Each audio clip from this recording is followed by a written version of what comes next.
Håfa Day students, I am Governor Lou Leon Guerrero. Welcome to PBS University.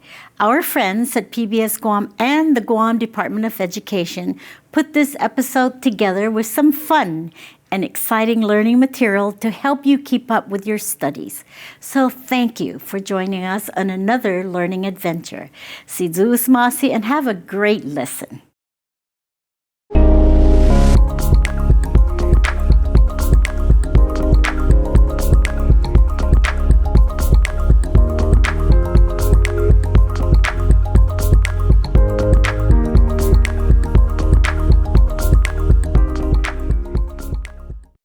Håfa Day, and welcome to this series about archaeology and ancient sites of the Mariana Islands. These episodes introduce the most current facts and findings from archaeological sites toward clarifying what we know versus what we do not know about how people lived in the islands throughout the last thousands of years. This knowledge can support diverse new discussions, perspectives, and interpretations. I hope that you like this series, and I look forward to learning more together.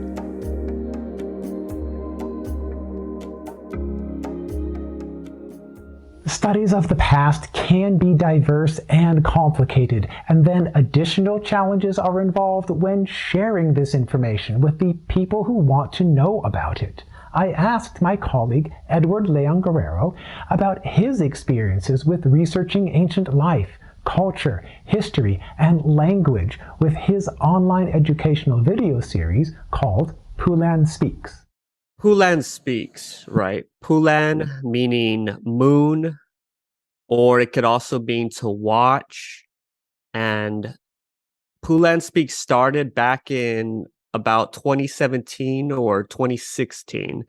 And it's a educational channel specifically to educate people, not just in Guam or the Marianas, but all over the world, about the Chamorro people and about Micronesian studies and Pacific studies in general. It initially started out as a language channel for specifically the Chamorro language. If you look at the earliest of the videos, it was primarily Chamorro language videos, such as, how do you say goodbye in Chamorro?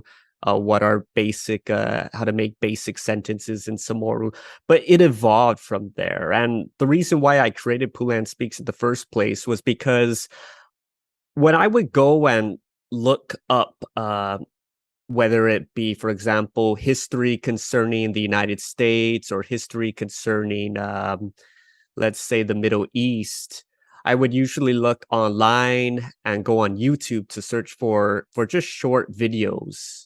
And even concerning languages as well. I was interested in learning Japanese, so I would look on YouTube and find free short Japanese lessons that I could learn.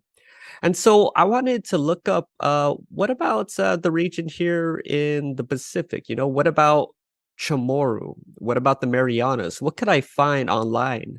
And when I looked on YouTube, there was very little I could find. What I was able to find was things created by the Micronesian seminar, Francis Hazel. He's the one that has made several great documentaries about Micronesia. But the issue was that one, his documentaries are very long, more than 40 minutes. And also is that I wanted specific knowledge towards the Chamorro people itself.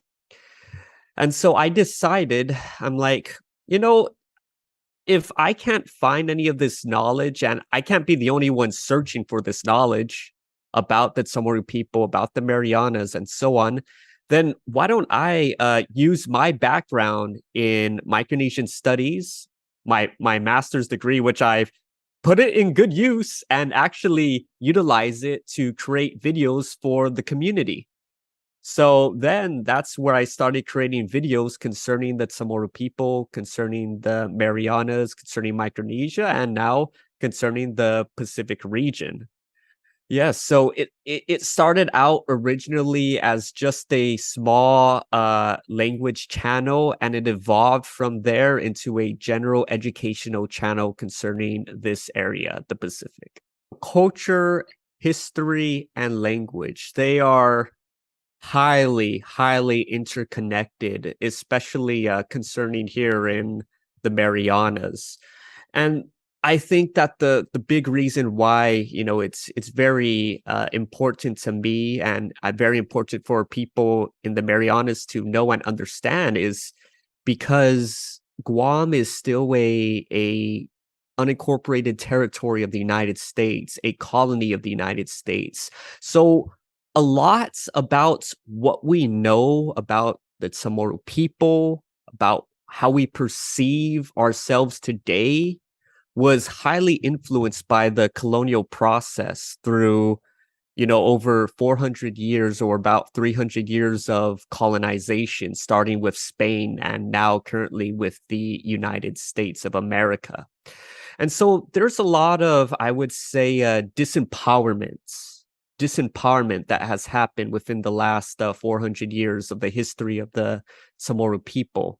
And because of that, I felt that it's very important that in order to subvert, right, to challenge, that we then need to educate our people, to educate the Chamorro people about our history, to revitalize the language, because that was what was taken away, as well as many cultural aspects in the modernization, the reduction by the Spanish, and so on.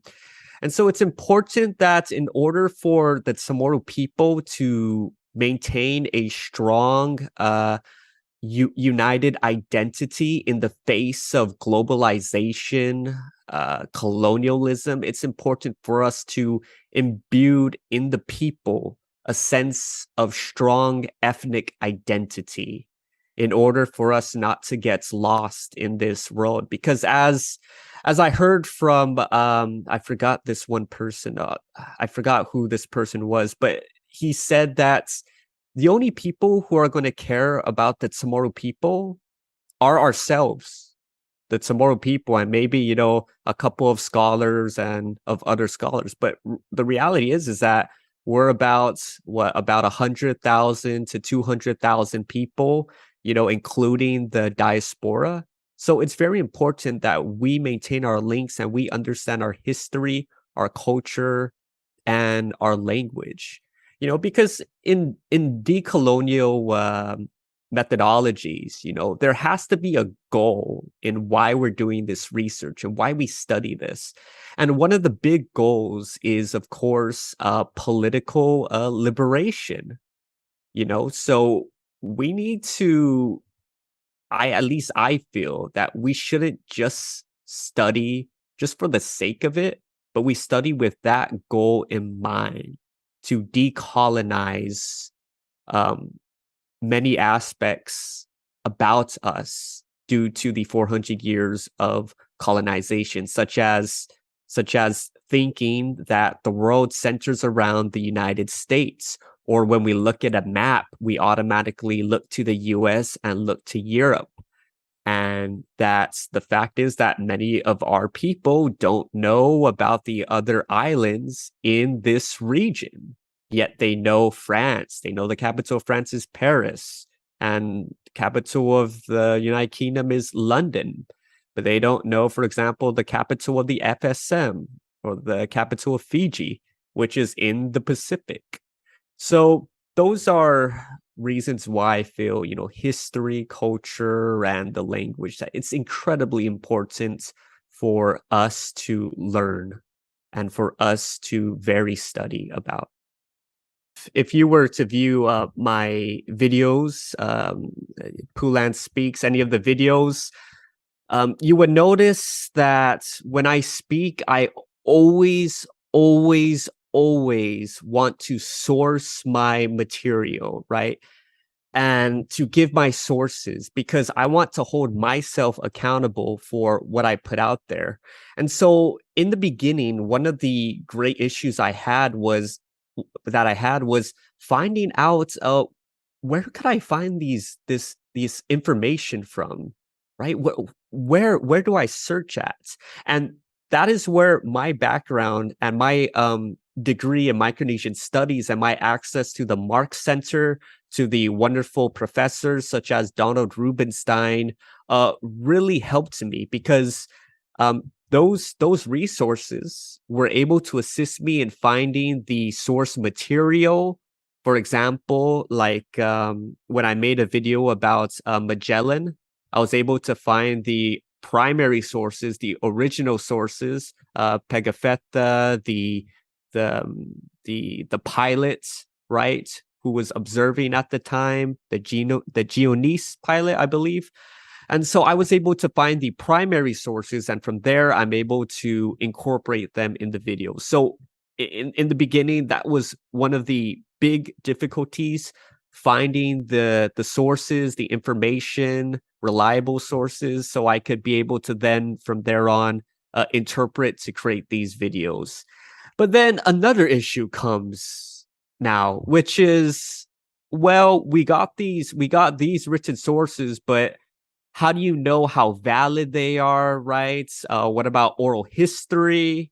So you got this what do you call it? The dealing with historiography, or how do we interpret the past, right? And looking at the sources and finding out, well, this was written, well, this source, obviously these were written by Europeans, right? That had their own biases, that had their own ideas, and that includes many works, even up to today. They're written by people who are trained, right? Who are trained in academia to think a certain way, and of course they have their biases as well.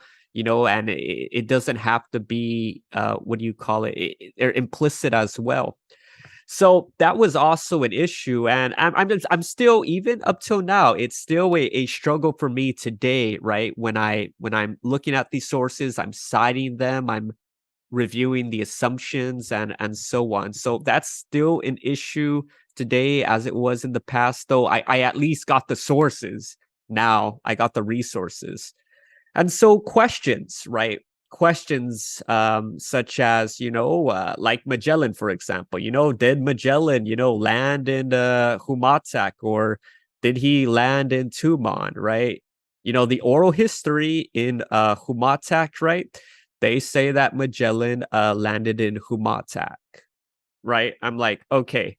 But then when I look at the other sources, right, and I'm reading them, it says, Magellan landed, likely landed in Tuman or Agania, or one of the places further north. So again, that's a conflict between what the oral history states, which is Humatak, versus what these sources, these older written down sources said, 300, 400 years ago. So again, it's a struggle, right? But it's something that I'm still working on. And so more questions that I seek are, for example, the ancestral origins of the Chamorro people, which is a very, very heated topic. And I made a video on that. And again, I always try to be as neutral as possible. I get as much information and sources as I can to present the information. I try not to tell you what I personally think. I try to let the information speak to itself. But of course, I'm not perfect. And, I would be lying to myself if I think I can present the information in a exactly objective way, right? I think that's actually impossible, because my educational background, or my background as a Chamorro, makes me interpret the sources and the information in a way that even I'm not aware of, right? Versus someone who is, let's say, someone from, Ethiopia were to read the sources, they may come up with a totally different conclusion than me.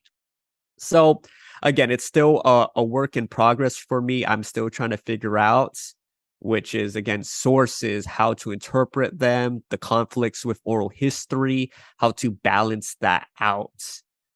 And again, that's how I approach every single video. Believe me, I try to consider all the sources, the oral history, as much as possible. Believe me when I say that. So other questions, for example, that I look at is, what is Micronesia, right? Or, the founding of the FSM. can I, as a Samoru from Guam, able to speak and accurately give information about these other places, right? Do I have that right to speak about, right? These are questions that I think about. And that's why I talk to other people, non-Samorus, those from the FSM. And then when I show them the video, they're like, yeah, it's a good video, man. It's a great video. So it's reassuring to me that I am not misrepresenting or being inaccurate, right, about other places that I'm not speaking about. Like, I feel more confident to speak about, Guam, the Marianas, because I'm Samoru, born and raised here, but less so about other places because I don't want to offend, right? I don't want to offend or misrepresent. So again, that's another challenge, another issue that I face with. And I hope that by talking to other people, right, that I'm able to present information about other places, such as the founding of the FSM, in a way that is respectful, that is non how I would say orientalist, right, and a way that's accurate to the people who actually live in those regions. So yes, many issues, and still working on many of them even to this day. And I don't think I'm ever going to 100% say that, oh, I solved this issue. I know how to interpret the sources. Oh, I could represent these other places because I'm reading the sources. I don't think I could ever say that. How do I balance out the long rigor of these sources, right, and all the details and not get trapped in them, which would definitely make academics happy, but at the same time, if you present it to the public, 70% of them will fall asleep, or they will not pay, they'll stop paying attention. So my methodology for that is I try to, when I do this, when I make a video script or when I make these videos, I always talk to other people, my cousin, for example, or even my 12-year-old nephew, right? And then I read them what I said. And if they get lost, or if they start having questions, or if they don't understand it, I rewrite. I take something out. I do that. So I always test the script I write, right, before I even film it. At least with younger people, right? With younger people, and I think that's a big help that I have, which helps me keep my scripts and my videos grounded, right? And in terms of presenting the facts, right? And again, as I mentioned, I personally think it's impossible for me to always present it in as objective as possible, but I don't know if I have a particular methodology or a method that I'm following from a particular scholar or school of thought. I'm just think to myself, let's just call it the Pulan method. Then I just keep rereading and rereading what I write, and I say, am I presenting this in a way that sounds unbiased, right? And then again, I show it to another person, does this seem unbiased to you, right? Or as least biased as possible. And then, and believe me, this takes a very long process, right, to ensure the quality control of the information that I'm writing.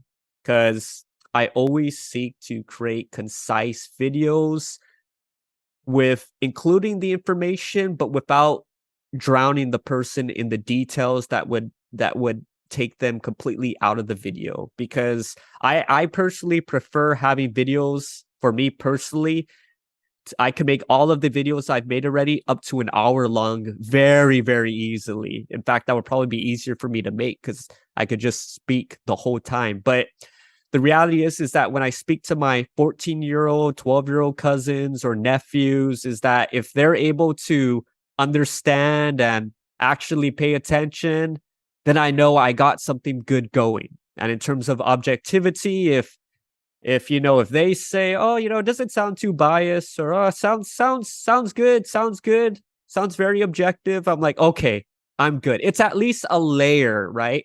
A filter to prevent me from just from just me basically preaching my own ideas by showing it to other people and by, constant review. I cite all my sources. They're all in the description. And yes, so if you have any dispute or any questions or you ask about my sources, please look at my description, or sometimes I even have the citations and quotes in the video itself. So citation, sources. That's one of my pet peeves, to always have your sources, and they are all in the description of my video or sometimes in the actual video itself. So that's something you'll get with my work, is that you will get videos which are based upon, sometimes based upon the latest academic articles, and I cite them, and you could further read upon them in the actual sources itself. And two, besides sources, is that I don't claim to be the only one who knows all this, right? I will never claim what I say is 100% accurate. I do my best, but I will never claim that. So I encourage you that if you have any further questions or want more details, to please read the sources, right? And feel free to correct me if I'm wrong. I will love to be corrected. I love learning, right? I make these videos because I want people to share in the excitement and the education, right, of learning about the region of the Pacific, about the Chamorro people, and to encourage other people that were in my position 6 years ago, 4 years ago, right? And they will look up on YouTube and be like, man, I wish there was more content about this region, right? But the difference is that, now you could see them and see the sources, right? You could find the sources and look at them. So yes, sources. First I'll say is watch my videos. But to go to the library, go to the Mark Center, right? Where then you could read these excellent books. And then to supplement that, right, is to find a mentor, right? Or to find a teacher. And for example, like if you want to learn about dancing, right, Chamorro dancing, then join Pipit, the Pa Tautatanu, one of those dance groups, and then you can learn and have that personal experience itself, right? But if you just want to learn like general information, go to the Mark Center at UOG. It's open to the public. You could just sign in your name in there, and then you could check out books or information, right? So yes, if you want to learn, we have the material available. You just go to the library, especially the Mark Center at the University of Guam, to find these books for you. Thank you for joining us in learning about archaeology and ancient sites of the Mariana Islands. If you would like to access more details, then I encourage you to visit in person or online at the Micronesian Area Research Center of the University of Guam, or at the many other libraries, museums, and offices that work with historic preservation, archaeology, and ancient history. Thank you again for watching this program. I hope that you will continue to explore and discover more.